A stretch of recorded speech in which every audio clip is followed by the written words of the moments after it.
Alhamdulillahi Rabbil Alamin wal aqibatu lil muttaqin wala udwana illa 'alal zalimin. Asyhadu an la ilaha illallah wahdahu la syarikalah wa asyhadu anna Muhammadan abduhu wa rasuluh la nabiyya ba'dah. Ikhwati fillah, pendengar di Robani yang dimuliakan Allah dimanapun berada, mari sama-sama kita kembali bersyukur pada Allah Subhanahu wa Ta'ala untuk semua nikmat yang senantiasa hadir dalam setiap detik kehidupan kita. Tidak ada satu detik pun hidup yang kita jalani kecuali pada saat itu pasti ada nikmat Allah yang menyertai kita. Oleh karena itu tugas kita adalah bersyukur, kewajiban kita adalah bersyukur untuk kemudian Allah menambah nikmat bagi siapa saja yang bersyukur. Kita juga harus senantiasa berselawat dan salam untuk Rasulullah sallallahu alaihi wasallam. Allahumma salli ala Muhammad wa ala ali Muhammad. Mudah-mudahan kita senantiasa bersemangat untuk mendalami hukum dan sunnah-sunnahnya.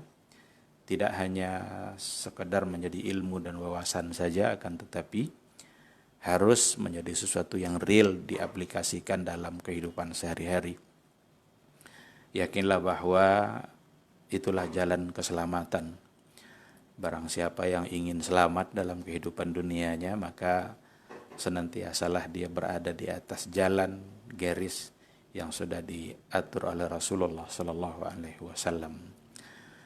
Dulu di hadapan para sahabatnya, Rasul itu pernah membuat sebuah garis yang lurus. Digaris oleh Nabi, lurus. Di samping garis lurus itu ada garis bengkok-bengkok. Kata Rasul, yang jalan saya yang ini. Siapa yang berada di atas jalan ini maka dia selamat.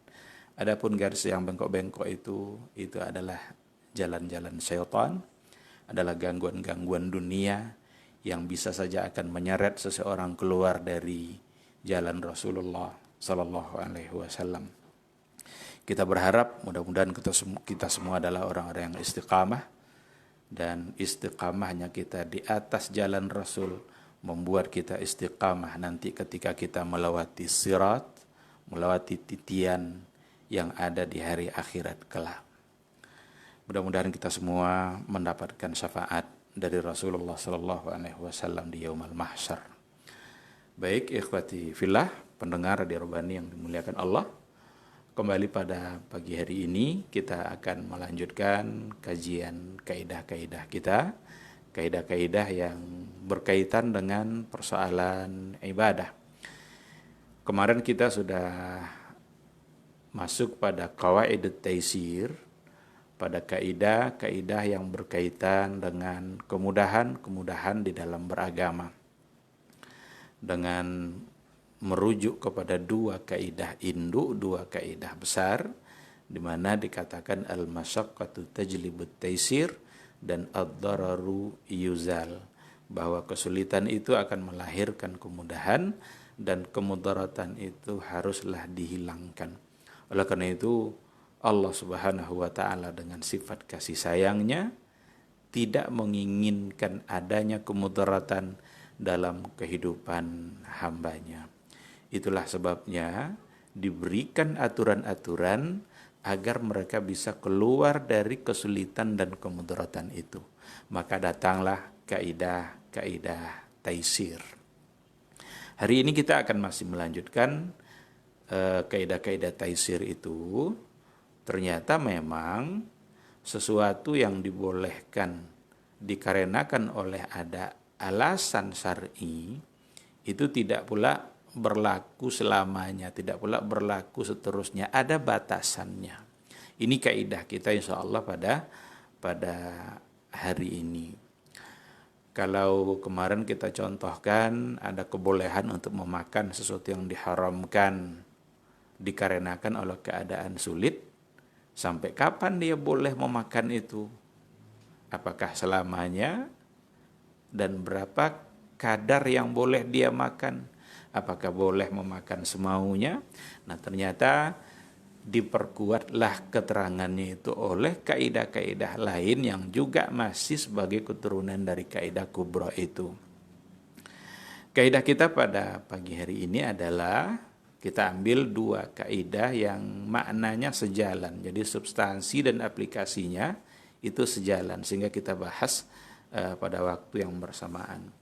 Kaidah yang dimaksud yang pertama bunyinya adalah majaza li'udhrin batula bizawalihi. Itu kaidahnya. Majaza li'udhrin, sesuatu yang dibolehkan disebabkan oleh adanya uzur, batula bizawalihi, batal dengan hilangnya uzur itu. Jadi ada hal-hal yang dibolehkan padahal dia tidak boleh itu, tapi karena ada uzur syar'i dia dibolehkan. Nah, ketika uzur syar'i itu sudah tidak ada, ketika uzur syar'i itu sudah hilang, maka hukum kebolehan tadi juga ikut hilang. Nggak boleh lagi. Nah, nanti kita lihat penjelasannya. Kita sampaikan dulu kaidahnya. Kaidah yang kedua yang senada dengan itu, idza zalal mani' adal mamnu'. Itu kaidah juga. Idza zalal mani', apabila penghalang sebuah hukum itu sudah tidak ada, sudah hilang, maka yang dilarang juga kembali dibolehkan atau kembali diharuskan karena yang penghalangnya sudah tidak ada. Nah, ini. Jadi di satu sisi dikatakan bahwa sesuatu yang dibolehkan karena ada uzur, maka kebolehannya itu hilang kalau uzurnya sudah tidak ada. Di sisi yang lain, apabila yang menghalangi sebuah hukum itu sudah tidak ada lagi, maka berarti hukumnya harus kembali.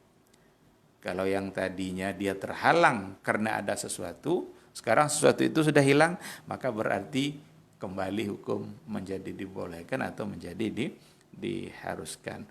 Kaidah ini haruslah dipahami oleh semua umat Islam untuk memberikan batasan-batasan di dalam memahami taisir. Batasan-batasan di dalam memahami kemudahan-kemudahan dalam beragama. Karena memang agama ini mudah, tetapi jangan dimudah-mudahkan. Agama ini sangatlah mudah. Allah mengatur dan menginginkan kemudahan itu. Tetapi tidak boleh pula kita menganggap enteng, menganggap mudah, sehingga kita pula yang ingin lebih banyak mengatur agama daripada Allah dan Rasulnya. Nah, kembali kepada kaidah kita, kalau seandainya uzurnya sudah tidak ada, maka batulah bisawali. Hukum yang tadi juga menjadi sudah tidak ada. Hukum kebolehannya sudah menjadi tidak ada. Kalau kita kembali kepada contoh-contoh yang kita angkat kemarin, itu banyak contoh kebolehan-kebolehan yang dilarang karena ada keadaan tertentu, ada uzur.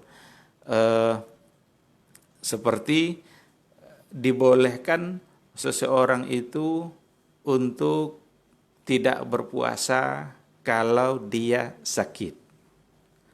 Berarti boleh tidak berpuasa kalau sakit. Alasan tidak berpuasanya adalah sakit. Kalau sakitnya sudah tidak ada, berarti dia kembali berkewajiban untuk mengerjakan puasa. Dibolehkan untuk tidak berpuasa bagi yang musafir. Kalau dia sudah tidak musafir lagi, berarti kembali menjadi wajib. Kewajibannya kembali datang karena uzurnya sudah tidak ada. Ada salah satu dari yang penyebab kemudahan itu, asbab kemudahan itu dalam beragama, itu adalah as-sabi, adalah anak kecil. Sehingga banyak hukum-hukum yang tidak berlaku pada anak kecil. Anak kecil yang belum baligh. Kenapa dia belum diberlakukan hukum? Karena dia belum mukallaf. Akalnya belum cukup kuat untuk menerima pembebanan hukum itu. Nah, apabila anak kecil tadi sudah baligh, maka ada idza balagha sabiyyu jara alaihi qalamut taklif. apabila anak kecil itu sudah baligh, jara alaihi qalamut taklif, maka berlakulah padanya catatan taklif. Sebelumnya dia kalau tidak berpuasa, kalau dia tidak berpuasa, kalau dia belum baligh, belum ada kewajiban puasa. Kalau dia sudah baligh, berarti datang kewajiban puasa. Sekarang ada pertanyaannya, bagaimana kalau seandainya seorang anak kecil itu baligh di pertengahan Ramadan? Di awal Ramadan, dia masih anak kecil, belum pernah mimpi basah, belum ada tanda-tanda baligh, berarti belum ada kewajiban. Tapi pertengahan Ramadan, baligh dia, mimpi basah dia. Sudah ada padanya tanda-tanda dia sebagai orang yang mukallaf. Maka mulai hari dia baligh itu, berarti puasa tidak lagi sama hukumnya bagi dia dengan hari kemarin. Kalau hari kemarin dia puasa, mungkin hanya sekedar untuk tarbiyah, untuk dia dididik. Tapi hari ini dengan balighnya berarti dia sudah berkewajiban untuk mengerjakan ibadah puasa. Sudah berdosa dia kalau seandainya dia meninggalkan. Begitu juga dengan sholatnya. Kalau dia belum balik kan belum ada taklif, belum ada pembebanan, berarti rufi al-qalam. Tapi ketika dia sudah mulai balik, mungkin subuhnya dia belum balik, tapi menjelang zuhur balik dia. Ada sesuatu yang membuat dia menjadi sudah dihukumkan sebagai orang yang balik. Berarti hukum zuhurnya atau hukum sholat yang setelah dia balik itu hukumnya adalah menjadi sesuatu yang wajib. Nah, oleh karena itu kaidah kita pada pagi hari ini saya kira sangat jelas, majaza li uzrin batula bizawalihi. Apabila syariat membolehkan untuk melakukan sesuatu yang dilarang karena adanya uzur syar'i, maka kebolehan tersebut terbatas selama uzur itu masih ada. Kalau uzur tersebut sudah hilang, sudah tidak ada, maka kebolehan itu menjadi gugur dan hukumnya kembali menjadi seperti semula. Kondisi-kondisi darurat dan terpaksa bagi seseorang, maka ada kemudahan. Tetapi kemudahan itu akan hilang kalau kondisinya sudah tidak darurat lagi. Tadi di awal kita sebutkan contoh, kalau ada orang yang dia tidak punya apapun untuk dia makan, tapi mengancam jiwanya kalau dia tidak memakan sesuatu yang diharamkan, katakanlah seperti bangkai atau daging babi. Ini mungkin contoh seperti ini tidak terbayang oleh kita pada saat ini. Tapi itu yang sering diangkat di buku-buku kaidah fikih. Kalau kita bawa kepada kehidupan masa dahulu, soal kalau tidak ada kecuali bangkai, tidak ada kecuali babi, itu bisa dibayangkan dalam perjalanan mereka di padang pasir. Jadi ketika bekal mereka habis, tidak ada yang bisa mereka makan, tiba-tiba mungkin di situ ada binatang yang hukumnya tidak halal. Tapi dia kalau tidak dia makan itu mungkin akan mengancam jiwa. Kalau kita bawa kepada keadaan seperti itu terbayang oleh kita contoh. Maka di buku-buku fikih, di buku-buku kaidah klasik itu memang contoh-contohnya sering diangkat hal-hal yang seperti itu. Kalau di kita ya mungkin tapi dalam bentuk yang lain. Ketika dia tidak punya apa-apa kecuali makanan yang dimiliki oleh orang lain. Bolehkah dia mengambil sesuatu yang bukan milik dia sekedar hanya untuk mempertahankan kehidupannya agar dia masih tetap bisa bertahan hidup. Kaidah-kaidah taisir itu dibolehkan. Namun kebolehannya terbatas selama uzur itu masih ada. Kalau uzur sudah hilang, maka hukum juga menjadi hilang. Kalau pada kaidah keduanya, iza zalal mani' adal mamnu'. Apabila penghalang sebuah hukum itu sudah hilang, maka yang dilarang kembali dibolehkan. Satu hukum harus dia laksanakan, tetapi dia tidak boleh melaksanakan karena ada penghalang. Ada sesuatu yang menghalangi untuk mengerjakan mengerjakan hukum. Seorang perempuan muslimah wajib sholat, tapi terhalang kewajiban sholatnya itu dengan adanya haid. Dengan adanya penghalang itu berarti hilang baginya kewajiban sholat. Tapi kalau seandainya haidnya sudah terangkat, haidnya sudah hilang, berarti kewajiban kembali ada. Di sini memang perlu perlu kehati-hatian dalam persoalan ini, karena ada bisa saja terjadi kesalahan di dalam menyikapi keadaan persoalan halangan ini. Apa contohnya? Kalau seandainya seorang perempuan sebelum masuk waktu fajar, waktu subuh, habis masa halangannya, benar-benar suci dia, berarti hari itu wajib puasa. Kenapa? Karena sucinya adalah sebelum fajar. Tapi kalau sucinya mungkin setelah masuk waktu subuh atau waktu pagi, hari itu dia tidak wajib berpuasa, karena memang ada di antara waktu kewajiban itu yang dia dalam keadaan tidak suci. Nah, sholat juga seperti itu, berarti subuh baginya wajib. Karena ada sebagian yang agak menganggap mudah dalam persoalan ini, dia tidak dulu sholat subuh karena dia nanti mandinya jam 7 pagi. Dilewatkannya subuhnya karena dia mengira bahwa belum ada kewajiban karena belum mandi. Padahal kewajiban itu datang ketika haidnya berhenti. Kalau dia sudah suci, tinggal dia mandi, kemudian dia harus mengerjakan kewajibannya. Itu berlaku kebalikan nanti. Seandainya sebelum berbuka datang halangannya, belum berbuka, mungkin anggap aja umumnya 10 menit orang akan berbuka puasa, datang halangannya, berarti hari itu hutang dia berpuasa. Walaupun dia dari pagi sudah tidak makan. Karena datang halangannya pada saat dia berkewajiban untuk mengerjakan hukum. Sedangkan halangan itu adalah penghalang mengerjakan hukum. Nah, berarti hari itu dia harus menghitung sebagai hutang puasanya yang harus dia ganti. Bukan, ini kan tinggal 10 menit, saya anggap ini puasa sajalah, tidak bisa. Disitulah kita harus menunjukkan ketundukan kita kepada Allah dan kepada Rasulullah Sallallahu Alaihi Wasallam.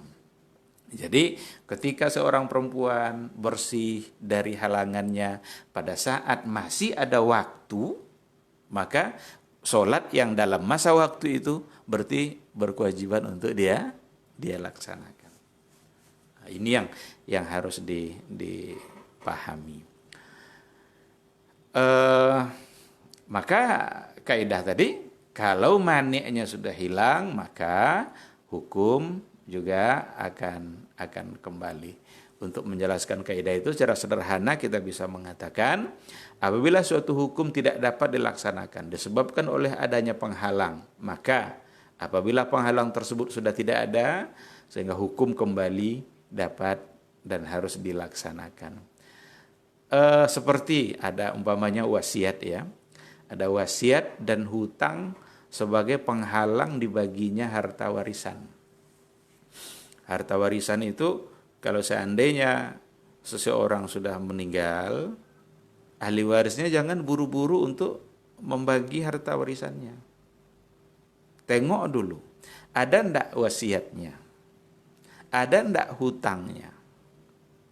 Kalau seandainya ada wasiat, umpamanya dia mewasiatkan 1/3 hartanya untuk panti asuhan, atau untuk bangun masjid, atau untuk lembaga tertentu, maka berarti wasiat harus ditunaikan. Ambil dulu 1/3 atau berapa yang diwasiatkan, karena maksimal untuk wasiat adalah 1/3, dan tidak boleh kita memberikan wasiat itu kepada ahli waris. Ahli waris hanya melaksanakan wasiat, tapi wasiat tidak boleh didapat oleh ahli waris. Kenapa? Karena ahli waris itu akan mendapatkan bagian dari harta warisannya. Dan itu nanti akan menimbulkan kecemburuan kalau seandainya salah satu dari ahli waris diberikan wasiat sementara yang lain tidak. Atau hutang. Tengok dulu, ada enggak hutang ayah kita ini? Atau ada enggak hutang saudara kita ini yang harus dilunasi? Kalau seandainya dia punya hutang, berarti hutang adalah sebagai penghalang untuk dibaginya warisan. Bayar hutangnya, sisanya baru dibagi. Bagaimana kalau seandainya jumlah hutang itu sama pula besarnya dan jumlah warisan itu? Tidak apa-apa. Kalau memang jumlah hutangnya seperti itu, dia jumlah hutangnya 100 juta, warisannya juga 100 juta, habiskan tuh bayar hutang itu. Kena uang dia. Jangan dibagi dulu baru dikeroyok hutangnya. Itu akan sulit. Karena ada juga orang yang kita bagi-bagi aja lah dulu, nanti baru kita hitung dan kita bagi-bagi pula hutang itu. Nah, ini akan terasa sulit. Harta itu kalau sudah sampai ke tangan itu biasanya memang sulit untuk dikembalikan lagi, apalagi bagi mereka-mereka yang hidupnya memang sengaja untuk memperbanyak harta. Nah, oleh karena itu, ketika wasiat dan hutang tadi sudah diselesaikan, atau ketika wasiat dan hutang itu tidak ada, berarti maniaknya tidak ada. Maka ketika itu barulah dia boleh untuk membagi harta warisan. Kita coba aplikasikan kaidah ini kepada beberapa masalah. Yang pertama sekali, jika seseorang bertayamum dikarenakan oleh tidak ada air, maka tayamumnya menjadi batal jika ia menemukan air. Majaza li'uzrin batula bizawalihi. Sesuatu yang dibolehkan karena adanya uzur, maka batal kalau seandainya uzurnya sudah hilang. Sekarang ada orang ingin berwudu, tetapi tidak ada air. Solusinya dalam agama kalau tidak ada air adalah bertayamum. Selesai dia bertayamum, ketika berjalan ingin mengerjakan sholat, ditemukanlah air. Berarti tayamumnya otomatis batal. Kalau air yang ditemukan tadi adalah air yang bisa dia pakai untuk berwudu. Namun memang ada permasalahan, karena fikih itu kan memang banyak permasalahan. Bagaimana kalau seandainya air itu ditemukan setelah selesai sholat? Kalau tadi kan kalau sebelum dia mengerjakan sholat, dia temukan air, dia tadi hanya bertayamum saja, batal tayamumnya. Dia harus ulang bersucinya dengan cara berwudu. Tapi sekarang ditemukan air itu setelah selesai sholat. Apakah diulang sholatnya atau tidak? Itu perdebatan seperti itu ternyata kalau kita lihat kepada riwayat yang ada, itu ada sebuah riwayat yang datang dalam Sunan Abi Dawud yang menceritakan dua orang sahabat yang dalam keadaan safar, dia tidak menemukan air, maka sholatlah berdua dengan cara bertayamum. Tetapi ketika mereka melanjutkan perjalanannya, ternyata ditemukan air. Terjadilah semacam diskusi di antara dia berdua, apakah diulang sholatnya atau tidak.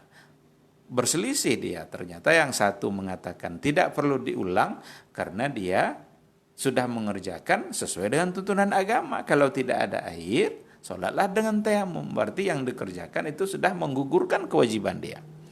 Namun sebagian mengatakan bukankah waktu masih ada, sementara kita masih menemukan air.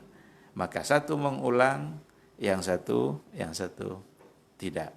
Ketika sampai di Madinah, dalam riwayat itu diceritakan kepada yang tidak mengulang sholatnya, Nabi mengatakan asabtas sunnah. Itulah sunnah yang benar.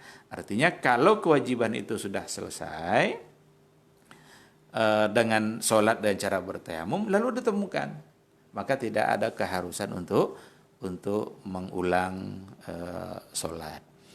Namun kepada yang mengulang, dalam riwayat itu juga dikatakan bahwa Rasul mengatakan kepadanya walakal ajru marratain. Kamu mendapatkan pahala dua. karena dia mengerjakannya dua kali.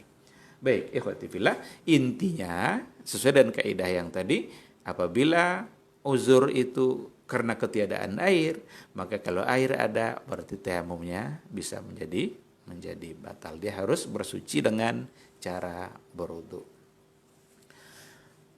Ada contoh yang lain, orang yang dibolehkan untuk memakai kain sutra dikarenakan sakit, maka kebolehan itu berakhir ketika sakitnya sudah sembuh.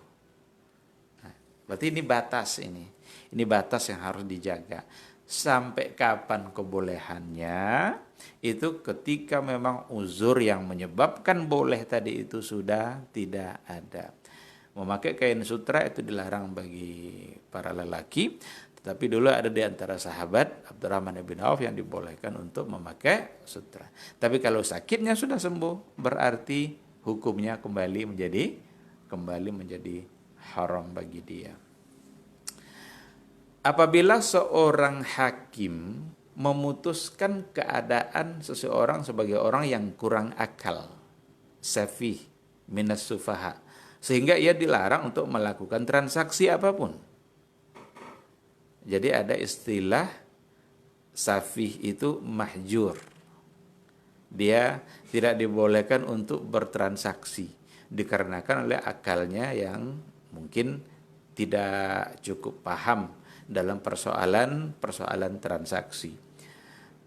Maka dilaranglah oleh hakim dia untuk melakukan transaksi apapun dengan uang. Nah, jika dia telah cerdas dan mampu untuk itu, maka hakim harus mencabut larangan tersebut. Jadi seandainya ada satu keputusan hakim bahwa si fulan itu dianggap masih safih, masih orang yang belum bisa untuk bertransaksi karena akal yang kurang sehat, maka dilarang untuk bertransaksi.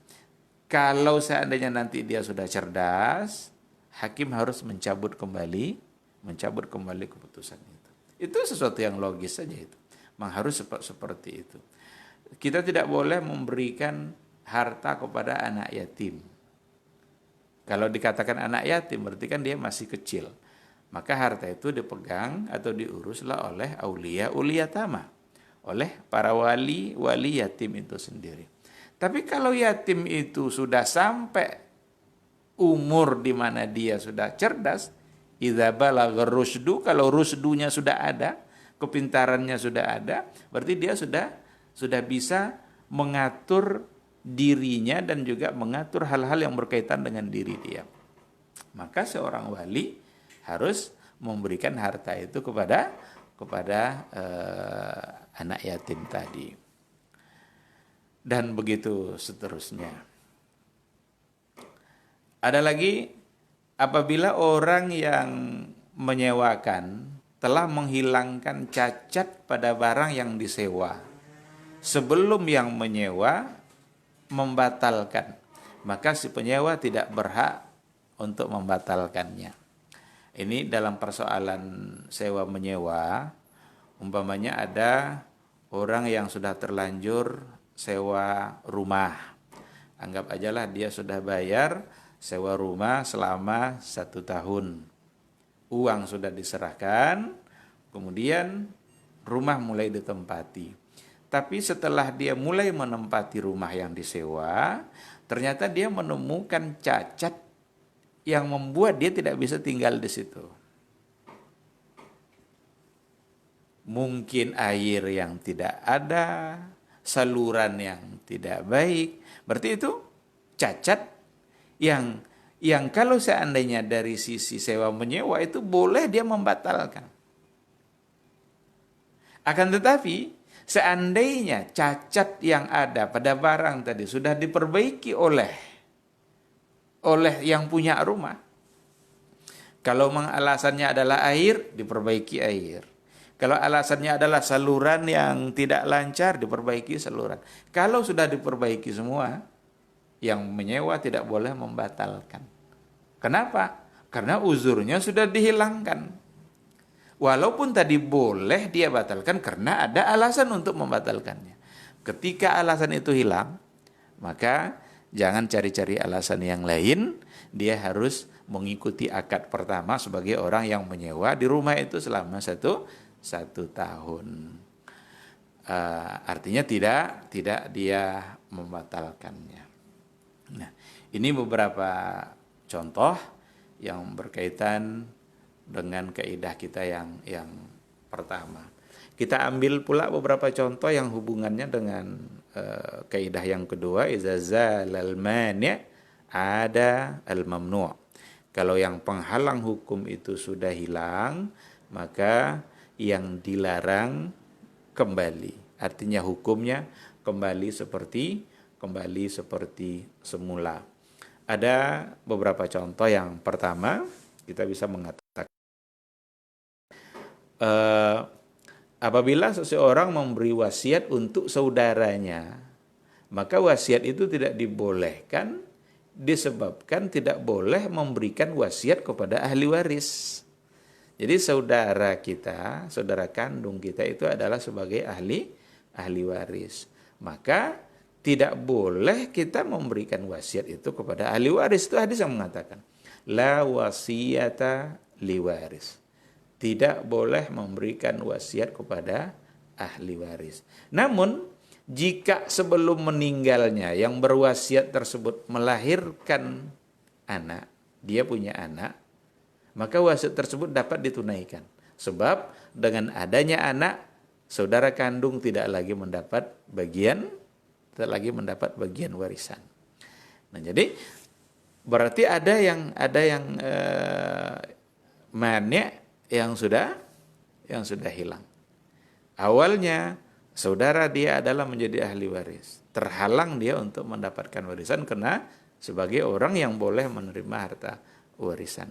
Tapi dengan adanya anaknya, dengan lahirnya anaknya sebelum dia wafat, berarti anak ini adalah membuat seorang saudara tidak lagi berhak untuk mendapatkan harta warisan. Kalau sudah tidak berhak mendapatkan harta warisan, berarti boleh dia mendapatkan wasiat.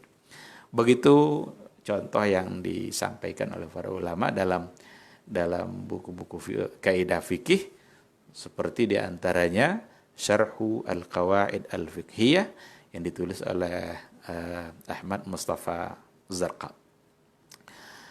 Ada lagi contoh, apabila terjadi perselisihan kepemilikan harta antara dua orang, maka perselisihan itu dapat berakhir dengan pengakuan salah satu dari dua belah pihak.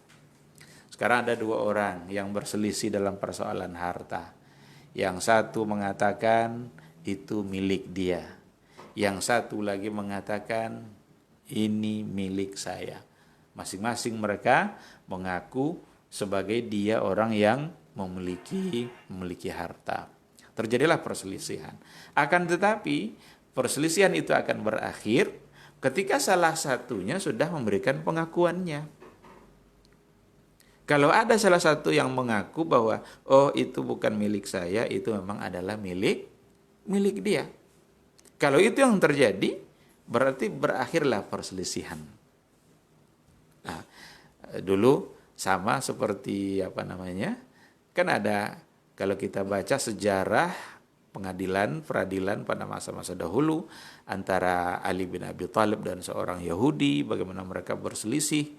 Satu mengatakan ini adalah baju besi saya, Yahudi juga mengatakan ini adalah baju besi saya. Terjadilah perselisihan sampai ke pengadilan karena Ali bin Abi Thalib itu tidak bisa mendatangkan saksi kalau dia adalah sebagai pemilik. Akhirnya Ali bin Abi Thalib mengatakan itu adalah milik dia. Nah, ketika Ali mengatakan itu adalah milik dia, maka berakhir persoalan. Tapi terjadi dalam catatan sejarah ketertarikan Yahudi terhadap hukum Islam itu sendiri, karena seorang khalifah itu bisa dikalahkan di pengadilan oleh seorang hakim, padahal dia adalah seorang khalifah, dia presiden dunia Islam ketika itu, tapi bisa dikalahkan. Begitulah keadilan yang ada dalam Islam. Maka nggak ada agama yang bisa memberikan keadilan seadil-adilnya selain daripada Islam. Nah, kita ini bisa mengatakan ini sesuatu yang mustahil untuk kita dapatkan hari ini. Mungkin bisa dianggap sebagai sesuatu yang mustahil ketika hukum sudah bisa diperjualbelikan. Nah, tapi pada masa dulu Ali bin Abi Thalib bisa kalah dalam persidangan. Nah, ketertarikan Yahudi datang dari sisi ini. Oh, berarti Islam ini benar-benar memberikan keadilan. Akhirnya baju besi itu dikembalikan oleh Yahudi, ini memang bukan milik saya. Ini adalah milik Ali bin Abi Thalib dan saya masuk Islam dengan kekagumannya terhadap Islam. Akhirnya karena dia sudah masuk Islam, Ali bin Abi Thalib pun menghargai sikap dia menerima Islam itu dan menghadiahkan baju besi kepada Yahudi. Akhirnya baju besi itu kembali menjadi milik Yahudi. Begitu gambaran sejarah tentang bagaimana memang syariat Islam adalah syariat yang memberikan kedamaian, memberikan keadilan yang seadil-adilnya. Kalaulah kita ingin berpegang dengan ajaran Islam dengan sejujur-jujurnya, maka pasti keadaan kita pasti akan berubah. Tapi kalau selagi Islam itu dituduhkan kepadanya hal-hal yang tidak baik, dipaksakan dengan opini-opini yang tidak benar, maka selamanya keadaan kehidupan kita tidak akan menjadi baik. Konsep baik yang dirumuskan oleh manusia tak akan bisa memberikan kebaikan yang sebenarnya. Tapi kalau ingin baik, ambil cara yang diberikan oleh Allah Subhanahu wa taala. Oleh karena itulah Imam Malik mengatakan, tidak akan pernah baik umat ini, generasi ini, illa bima saluhat bihi awailuha, kecuali dengan apa yang sudah menjadi baik generasi-generasi awal dahulu. Kalau ingin kita hari ini baik, ambillah cara mendapatkan kebaikan itu sesuai dengan cara yang dilakukan oleh generasi-generasi awal yang memang sudah membuktikan Islam sebagai solusi. Baik, jika seseorang menuduh si fulan berhutang. Jadi ada seseorang menuduh orang lain berhutang kepadanya. Lalu si fulan itu mengatakan bahwa itu bukan hutang, tapi hibah. Jika itu dibenarkan oleh yang menuduh, maka perselisihan berakhir. Gimana gambaran dari contoh ini? Si A memberikan sesuatu kepada si B. Katakanlah uang atau katakanlah barang, mungkin anggap handphone atau apa gitu. Si A memberikan pada si B. Nanti beberapa waktu setelah itu si A bilang, kamu kan berhutang kepada saya. Hutang apa? Hutang HP atau hutang apa yang dulu pernah diberikan. Kata si B, itu kan bukan hutang, itu kan hibah. Kamu dulu memberikan ke saya adalah dalam bentuk hibah, bukan dalam bentuk hutang. Terjadi perselisihan. Kalau yang menuduh tadi membenarkan itu adalah hibah, berarti selesai persoalan. Karena sudah hilang apa yang tadi dituduhkan. Maka iza zalal mani' adal mamnu'. Apabila yang penghalang itu sudah hilang, maka hukum kembali seperti semula. Berarti tuduhan hutang itu sudah hilang dari seseorang karena yang menuduhnya sudah mengakui bahwa itu adalah hibah.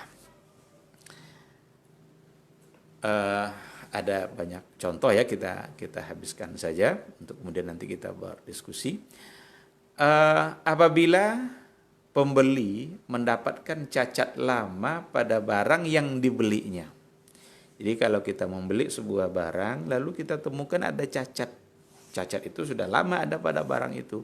Ini sebenarnya adalah boleh dilakukan khiyar. Itu namanya khiyar aib. Maka ia dapat mengembalikan barang kepada penjual.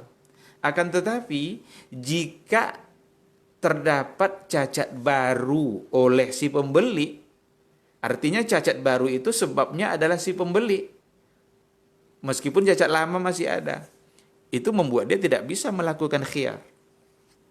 Tidak boleh dia kembalikan barang atas adanya cacat lama ketika cacat baru yang dia penyebabnya ada. Berarti hak khiyar sudah hilang.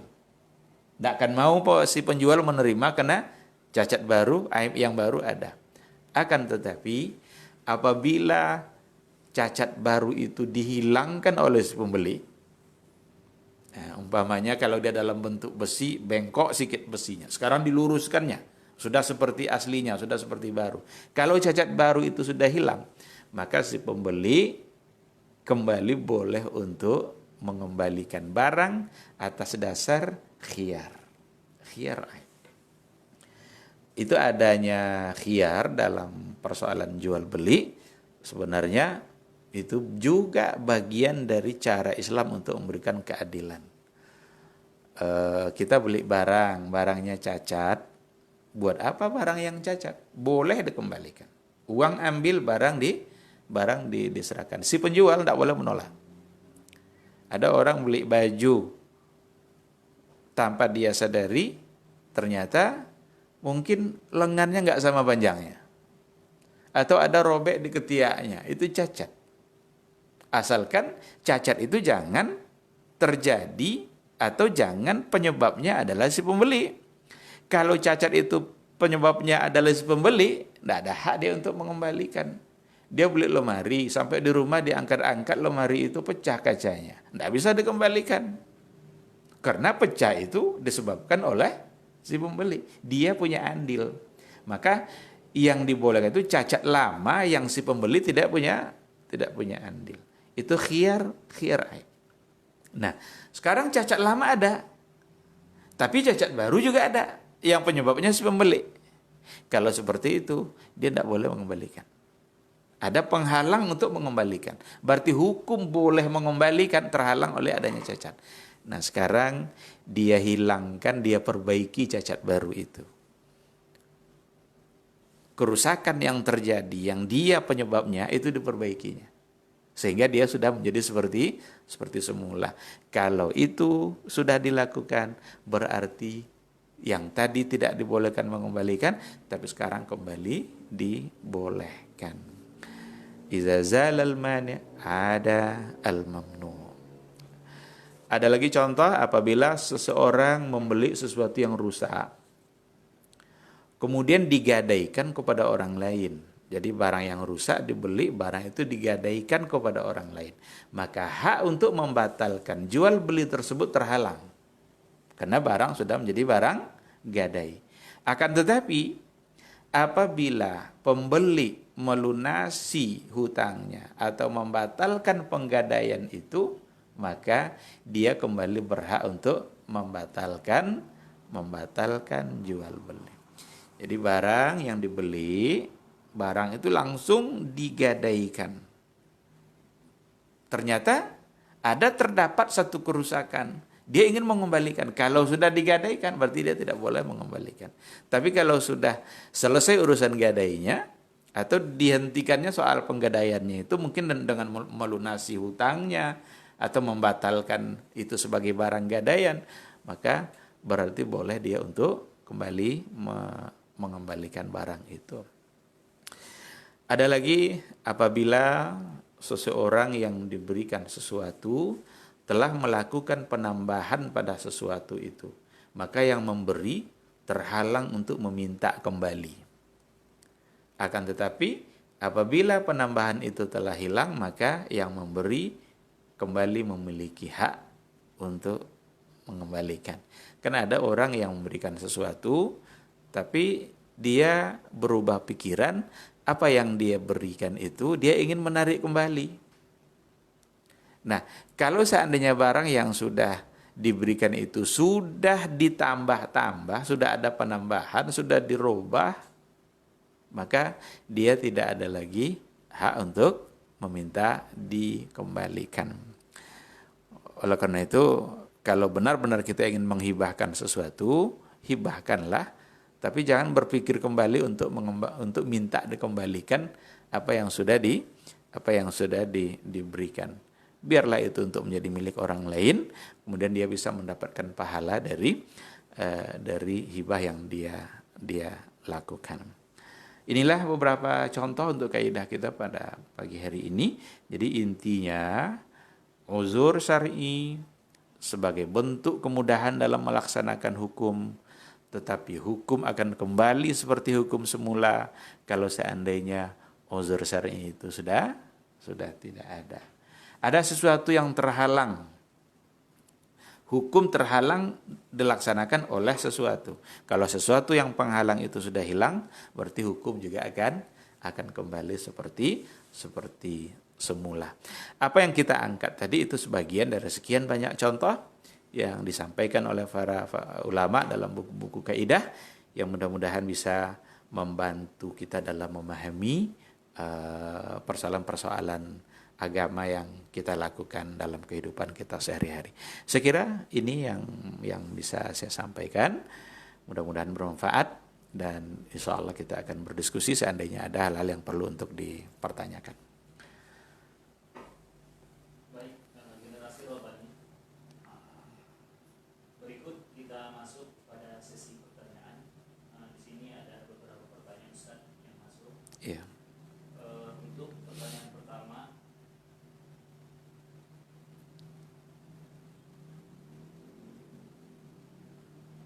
dari Ummu Hafiz Cipta Karya. Assalamualaikum Ustaz. Waalaikumsalam warahmatullahi wabarakatuh. Bolehkah istri atau suami saling bergantian, terkadang memakai pakaian dalam, terkadang istri pakai pakaian suami, terkadang suami pun ada kalanya demikian. Afwan Ustaz. Iya.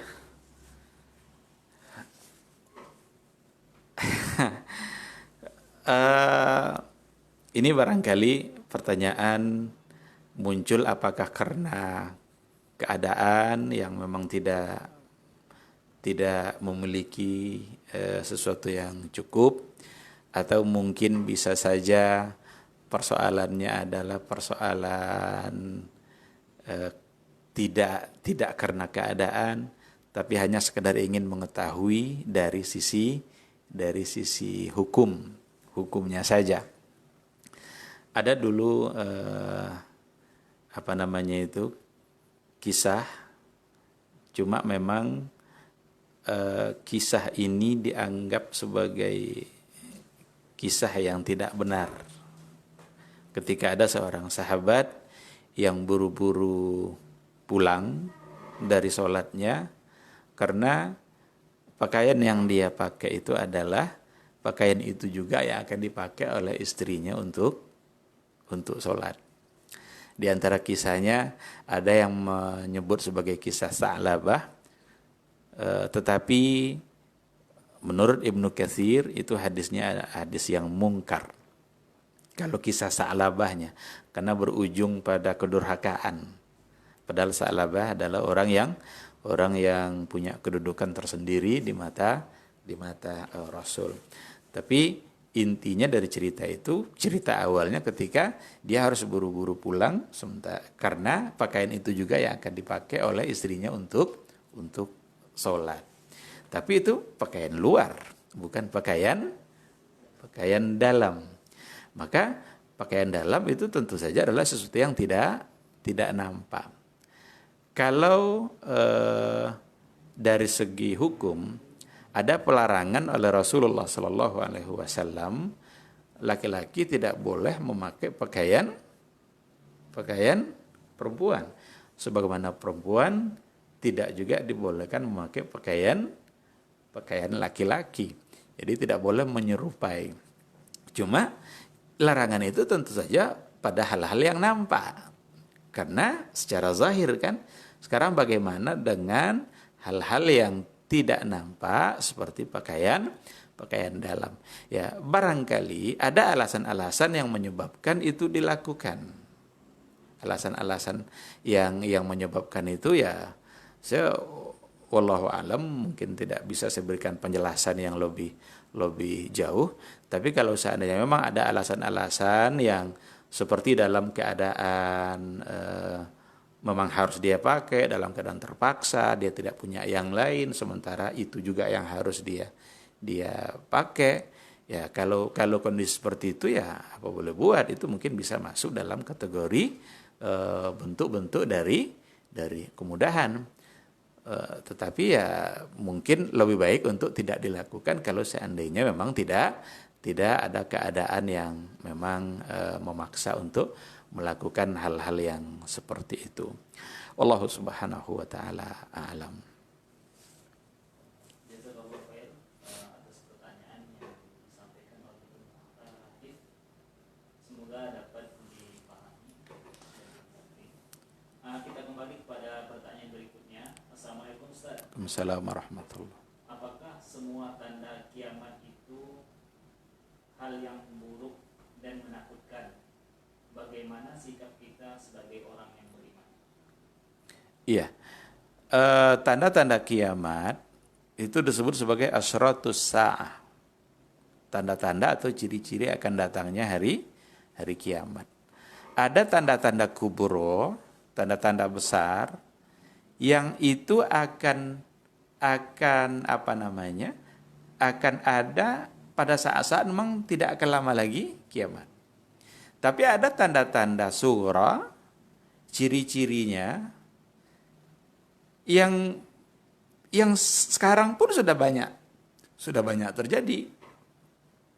Jadi kalau tanda-tanda kubro itu seperti Dajjal, itu tanda kubro. Saat-saat memang sebentar lagi akan kiamat. Ada Ya'juj dan Ma'juj yang akan muncul nanti. Ada nuzulu Isa alaihi salam, turunnya Nabi Isa. Itu tanda-tanda kubro. Tapi ada tanda-tanda yang lain yang justru jauh sebelumnya sudah terjadi. Bahkan pada masa Nabi pun juga sudah ada. Hadirnya Nabi sendiri sebagai Nabi terakhir itu sudah menggambarkan bahwa kiamat. Maka kata Rasul, saya dengan hari kiamat itu begini ha. Seperti dua jari ini. Ini Rasul, ini kiamat. Berarti tidak ada jarak kan? Nah, ada hadis-hadis Nabi juga yang menyampaikan belum akan terjadi hari kiamat kecuali terjadi beberapa hal. Apa itu diantaranya? Yataqarabuz zaman. Masa itu semakin terasa dekat. Terasa dekatnya jarak masa. Baru kemarin kita memulai puasa, ini 4 hari lagi selesai Ramadan. Baru kemarin kita Ramadan, sekarang sudah Ramadan lagi. Baru kemarin kita hari raya haji, besok sebentar lagi kita akan.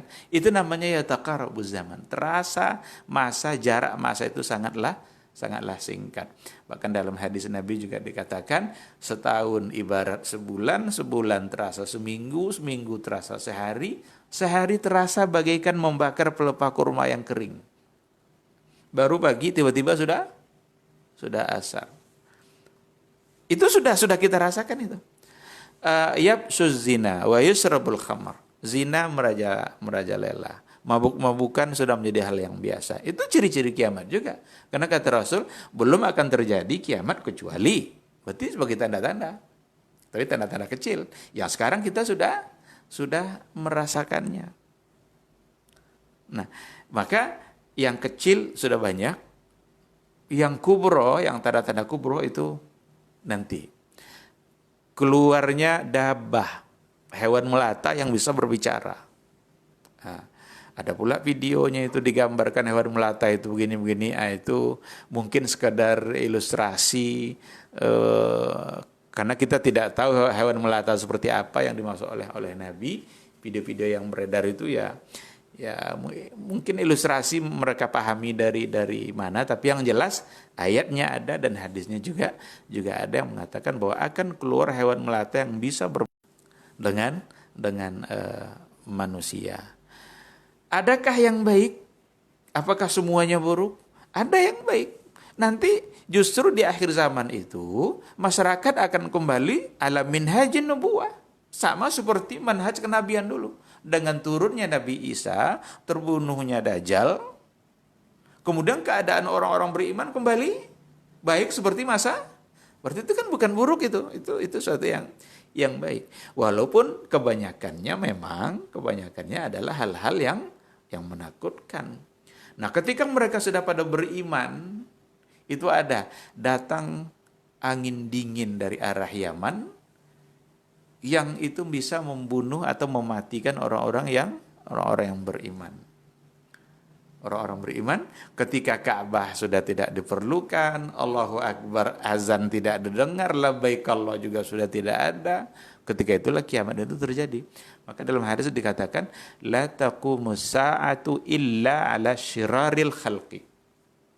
Tidak terjadi hari kiamat kecuali di atas orang-orang yang bejat. Berarti bukan di atas orang-orang beriman. Karena orang-orang beriman sudah dimatikan dengan adanya angin dingin yang datang dari arah Yaman. Nah, jadi bicara soal tanda-tanda hari kiamat, itu banyak hadis-hadis yang bisa kita baca, dan hadis-hadisnya adalah sebagian besar dari hadis-hadis yang sahih. Kebanyakan memang hal-hal yang bisa menakutkan, tapi juga ada hal-hal yang baik yang memang memberikan harapan-harapan bagi kehidupan. Sekira demikian, wallahu subhanahu wa ta'ala a'lam. Terima kasih kepada penanya atas pertanyaannya. Kita lanjut ke pertanyaan berikutnya. Iya. Assalamualaikum Ustaz. Waalaikumsalam warahmatullahi. Apabila kita yakin telah meninggalkan sholat pada beberapa hari yang lalu atau bulan yang lalu, apakah perlu diganti sholat tersebut, Ustaz? Iya. Ini persoalan persoalan qada salat ya. Persoalan bagaimana kita harus mengganti salat. Salat yang ditinggalkan itu ada beberapa kemungkinan. Ditinggalkan karena tertidur, ditinggalkan karena terlupa, atau ditinggalkan memang karena dia malas. Karena dia bermalas-malasan. Sehingga sampai sekian puluh tahun dia tidak sholat.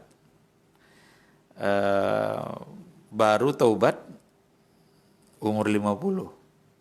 Sampai umur 50 tuh tidak ada sholat, tidak ada puasa, kerjanya mabuk-mabukan. Tapi ada meninggalkan sholat itu karena terlupa, karena tertidur.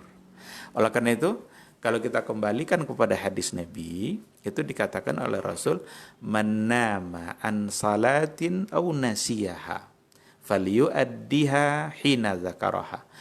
Siapa yang lupa atau tertidur sehingga tertinggallah salatnya, falyu'addiha hina zakaraha, maka hendaklah dia menunaikan salat tadi, mengerjakan salat tadi pada saat dia ingat atau saat dia terbangun.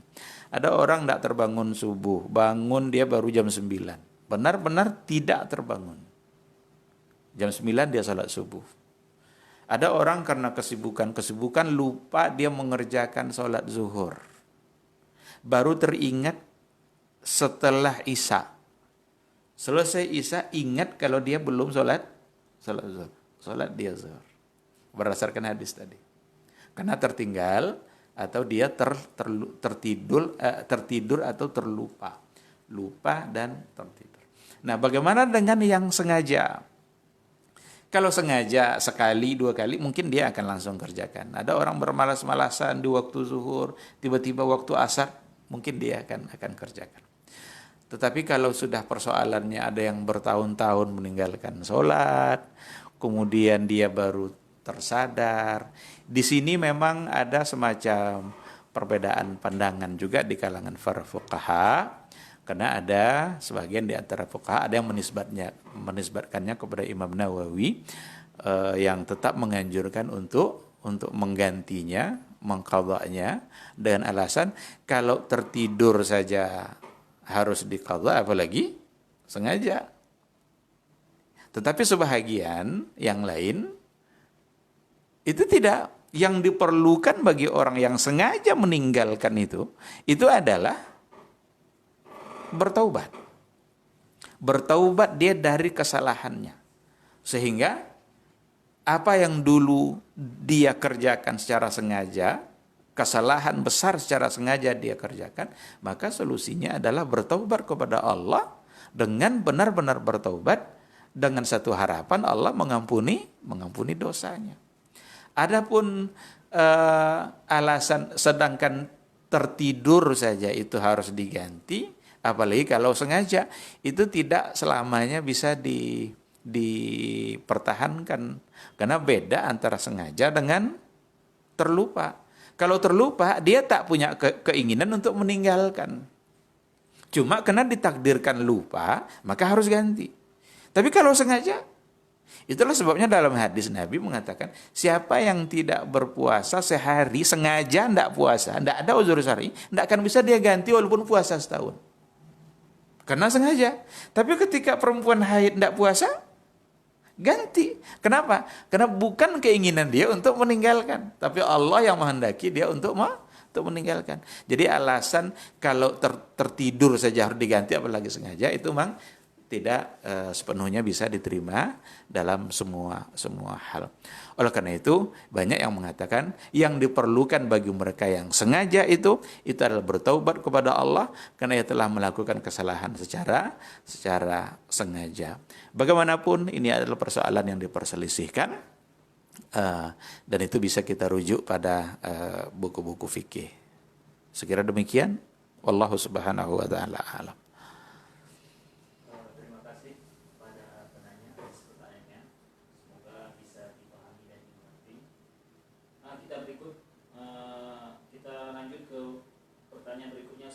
Ya. Assalamualaikum Ustaz. Waalaikumsalam warahmatullahi. Siapakah sahabat Hanzalah itu Ustaz? Benarkah jenazahnya dimandikan malaikat? Apakah ini sahih ceritanya Ustaz? Iya. Ada seorang sahabat disebut atau digelar oleh Nabi dengan ghasilul malaikah. Ghasilul malaikah. Orang yang jenazahnya dimandikan oleh malaikat. Jadi ceritanya itu Hanzalah itu baru menikah. Baru kemarin dia nikah, baru semalam dia bersama istrinya. Pagi hari dapat informasi kalau sahabat-sahabat diajak untuk berperang. Hanzalah sebagai orang yang baru saja menikah, sebagai pengantin baru, mendengarkan berita panggilan agar ikut berjihad, dia langsung terjun berjihad dan dia belum mandi. Seharusnya dia mandi dulu sebagai pengantin baru, melakukan tugas-tugasnya sebagai suami istri. Dia tidak mandi dulu, dia langsung ikut berperang karena diperintahkan langsung, ayo lawan musuh. Dan kebetulan pula dalam peperangan itu dia meninggal. Dia mati sebagai syahid. Mati sebagai syahid tentu kan dalam aturannya kan tidak dimandikan. Ketika itulah dia disebut sebagai ghasilul malaikah. Walaupun dia tidak dimandikan, tapi malaikat yang akan memandikan. Itu yang bisa kita baca dalam sejarah para sahabat. Seingat saya itu, sepanjang pengetahuan saya itu sebagai riwayat yang kisah yang benar.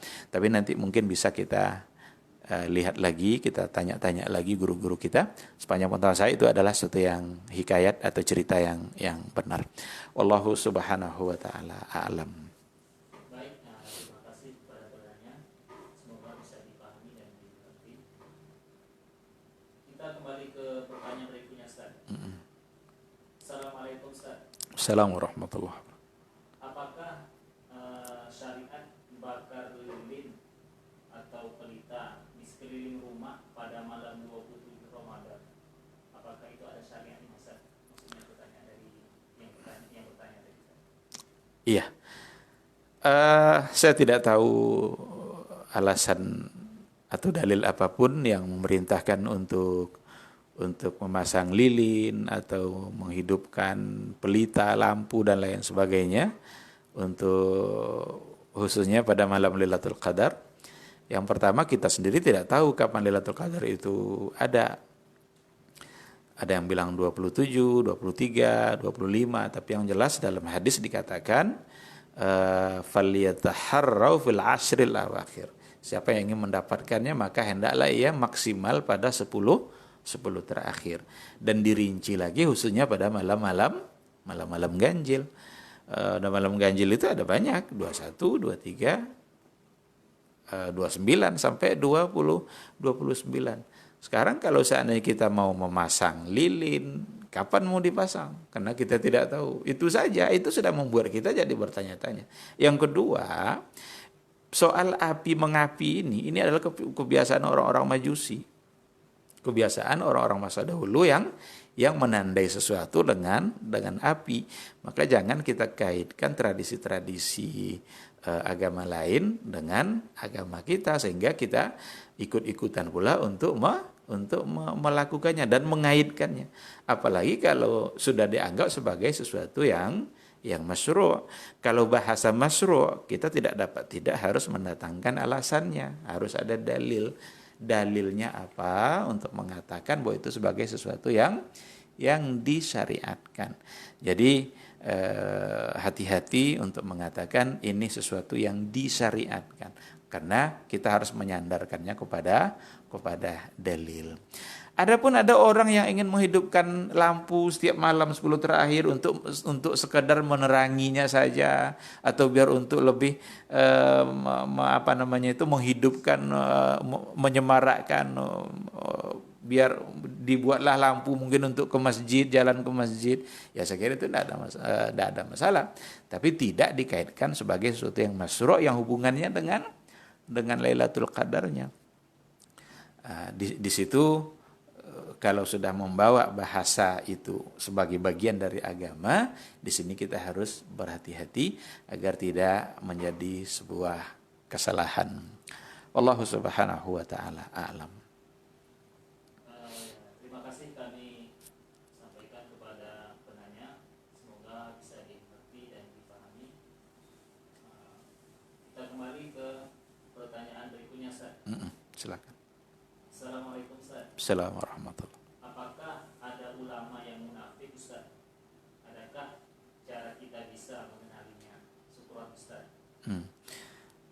Apakah ada ulama yang munafik? Munafik itu persoalan hati dan kita tidak tahu isi hati seseorang. Allah tahu, tapi kita tidak bisa untuk memberikan sebuah kepastian. Dulu Rasulullah SAW menyebutkan nama-nama orang-orang munafik yang ada di Madinah. Disampaikan oleh Rasul itu kepada Huzaifah ibnul Yaman. Itulah sebabnya Huzaifah ibnul Yaman itu gelarnya adalah sahibu sirrir Rasul, pemilik rahasia Rasul. Ini bukan semua rahasia, tapi diantaranya adalah rahasia siapa-siapa saja yang munafik yang ada di Madinah. Disebutkan oleh Nabi satu persatu namanya. Datanglah Umar ibn al-Khattab menemui Huzaifah. Apa kata Umar? Ya Huzaifah, ada ndak nama saya disebut Nabi? Coba bayangkan, orang sekeliber Umar ibn al-Khattab, orang tahu semua gimana imannya Umar ibn al-Khattab itu, tapi dia datang menemui Huzaifah. Ya Huzaifah, ada ndak kira-kira nama saya? Kata Huzaifah, ndak ada. Aman dia. Artinya adalah kemunafikan itu bisa saja ada pada banyak orang, termasuk dia ulama, termasuk dia dai, termasuk dia mubalik. Maka Nabi memberikan ciri-ciri. Ada ciri-ciri munafik. Dalam hadis banyak disebutkan. Setidaknya kalau dia berbicara dusta, kalau dia berjanji dia tidak menepatinya, kalau diberikan amanah dia mengkhianatinya. Nah, siapa saja, ulama dia, tidak ulama dia, pemimpin dia, tidak pemimpin, sekarang diberikan dia amanah, orang percaya kepada dia karena dia anggap amanah, ternyata dia khianati amanah itu, tidak ditunaikannya amanah itu, berarti ada padanya ciri-ciri munafik. Oh, bukankah dia seorang ulama? Ulama pun kalau pengkhianat, ya kan? Jadi tanda-tanda yang diberikan oleh Nabi itu sebagai tanda kemunafikan. Cuma mungkin kita tidak akan bisa untuk menghukum individu tertentu, person-person tertentu, bahwa dia adalah seorang yang munafik. Karena ya ini persoalan hati yang mungkin dia melakukan karena sesuatu hal, karena pertimbangan yang lain, yang jelas siapapun kalau seandainya dia melakukan atau terdapat padanya tanda-tanda kemunafikan, maka dia di sisi Allah akan dihukumkan sebagai orang munafik. Di zaman sahabat ada orang yang memang sudah terang-terangan dihukumkan sebagai munafik.